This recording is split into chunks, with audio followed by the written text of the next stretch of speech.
এসছি। তা আমার ছাত্রীর প্রশ্ন হলো a to the power 0 equal to 1 কেন? তা ভালো করে বোঝে নাও, ভাগের নিয়মে কোনো সংখ্যাকে সেই সংখ্যা দিয়ে ভাগ করলে আমরা কি পাই? আমরা 1 পাই।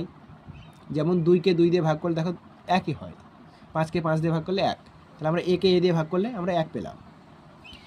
সূচকের নিয়মে সেই সংখ্যাকে সেই সংখ্যা দিয়ে ভাগ করলে কি হয়?